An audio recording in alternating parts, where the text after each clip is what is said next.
What is it? I was hoping you could tell me. Doesn't look like any animal I've seen before. I don't think anybody's seen him before.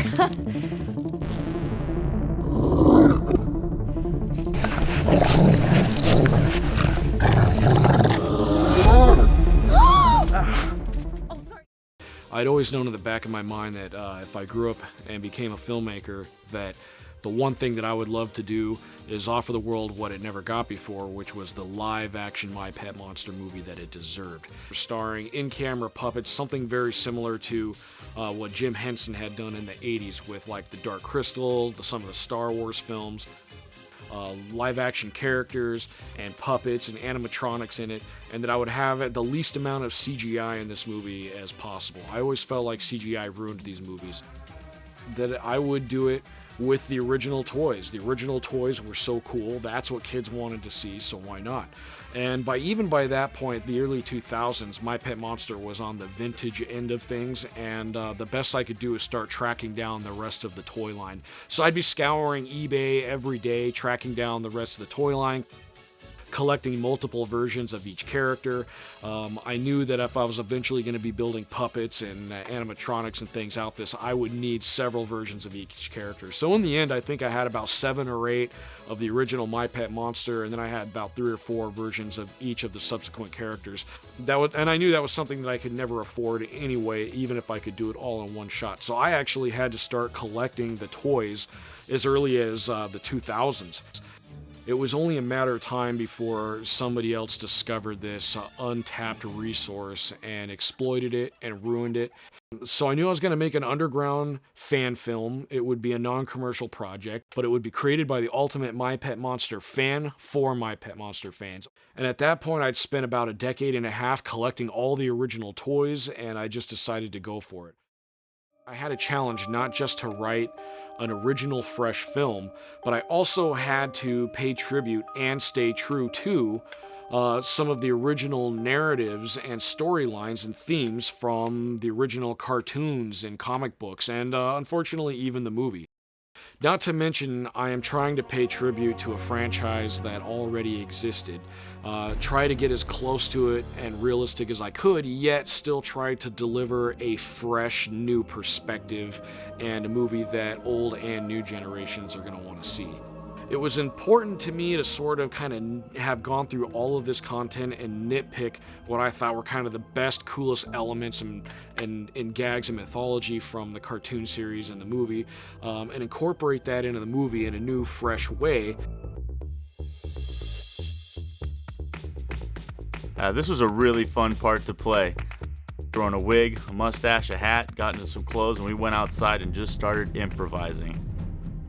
So my motivation was Rex Stalker came from a couple different angles. One was the cartoon, obviously. It was cool kind of seeing how he was animated in that and the way he moved, a lot of the comic books and stuff. But also from Steve Irwin, like love for the wildlife. So I kind of tried to bring that into my character. And also a little bit of like reality star neediness with also commercial selling products and stuff. So he kind of is trying to figure out his way. One of Rex Stalker's main tools is his nose. From the cartoon, he definitely was utilized very often. So I tried to make that one of my key points and just really emphasizing, like, if I was an animal, how would I use that skill to my advantage? Being able to do that was really fun, and James just kept feeding me either one word or an action scene or something, and I just got to feed off of that. Rex Stalker's nose never lies. Squatchy, we're on to you. Here I come, Squatchy. I was really surprised with how much action there actually was in this movie, considering that the plot is really just the dynamic between this guy and his pet monster.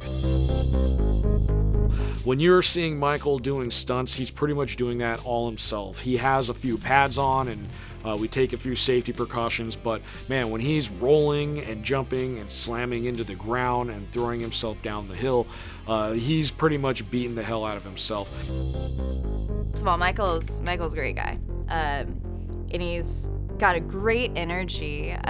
The energy that you see in Matthew throughout the film, that's actually an element that's really Michael. That's part of just his personality. I have to deal with him here. He just jumped right in, and I'm really glad he did.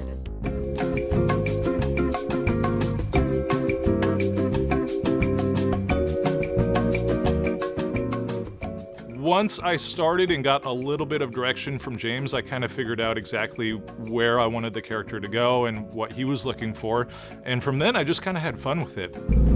Hi there, I'm Dr. Eugene Snyder, founder of Science Guys, your local helpful resource for all your scientific needs, available 24 hours a day. And Sean did an amazing job. He looks like Tony Robbins and Bill and I, the Science Guy, combined together. Of course, ultimately have to dissect the specimen. That's what we do. He'd only last a month with you anyways. At least this way his death will go to benefit all of mankind. I guess one of the most brilliance about this film is it's a universe within a universe. And this is one of the most deep and ambitious projects we've ever taken on. And you can watch this movie over and over and pick up little things that you missed. And we actually had to start shooting years before all the supplemental material, like the commercials and all the elements, the shows you see on TV, the Chiquita Bonita Comedy Hour, Rex Stalker's Monster Hunters.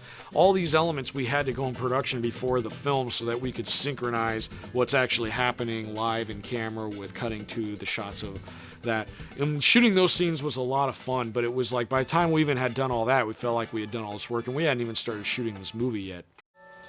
This year, we're gonna break stuff. Yeah! And as you can see in a lot of this movie, Squatch Sack is a pretty big part of it.